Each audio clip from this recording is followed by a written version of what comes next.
Hello, class. For my post-war 20th century presentation, I chose Howard Hughes. Who was Howard Hughes? Howard Hughes was a billionaire, a recluse, an entrepreneur. He was born December 24th, 1905 in Houston, Texas. He died April 5th, 1976, supposedly in an airplane crash over southern Texas. He was an American manufacturer, he was an aviator, motion picture producer, and a director.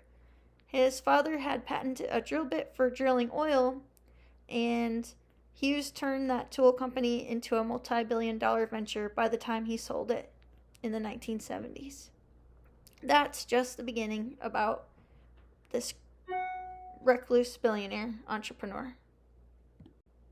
So when Howard Hughes died, everybody was about who was going to get his money, how much money did he really have, and I think the most interesting thing that he had done was he found a tax loophole. The owner of one of his most successful companies, which was the Hughes Aircraft Company, was actually owned by the Howard Hughes Medical Institute.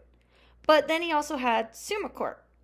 And SummaCorp, they had, for recreation, there was the hotels, casinos in Nevada and the Bahamas.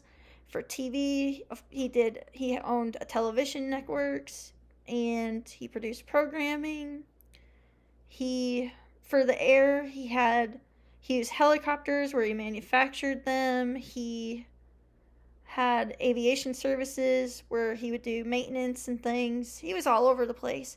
And then for land and mines, which would be in Nevada, California, and Arizona, he had an architectural firm also, and he was involved with deep ocean mining.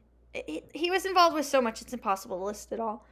And then, of course, with the Howard Hughes Medical Institute that owned the Hughes aircraft, that was actually one of the Hughes aircraft was the 9th largest defense contractor in the United States at the time, which must have been some pretty large. When Hughes passed away, there was a big scramble over who was going to get his money. If they were even going to find a will, if they didn't find a will, what would happen. And people out of the woodwork were coming, saying that they were related to him somehow, some way.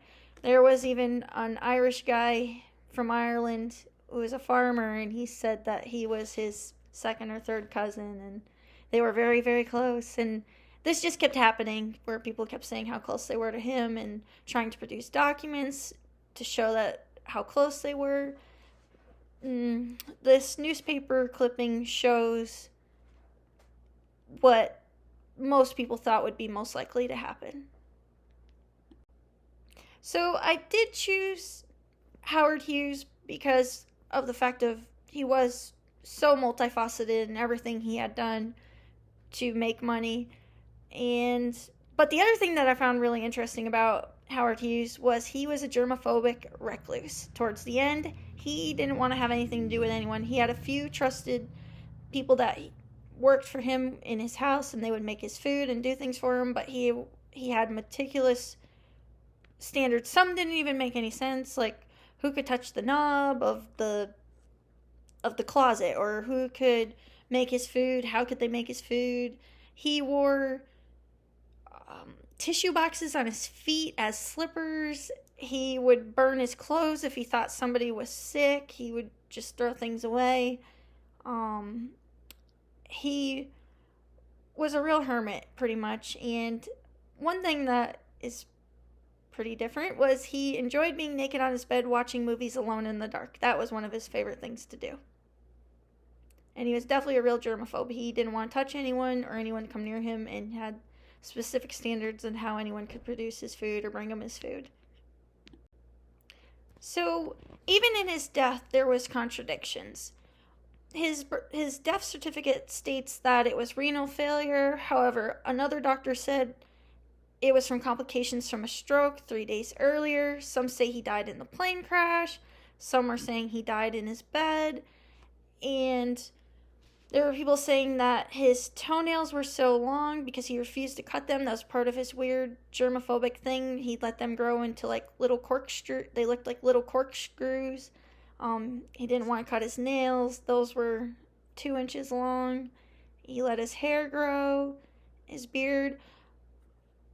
Ironically, today that seems pretty standard. A lot of people are growing out their hair and beard, so I don't think that part's strange. But the toenails, very different. And that's Howard Hughes. He's quite the mystery. Have a great day.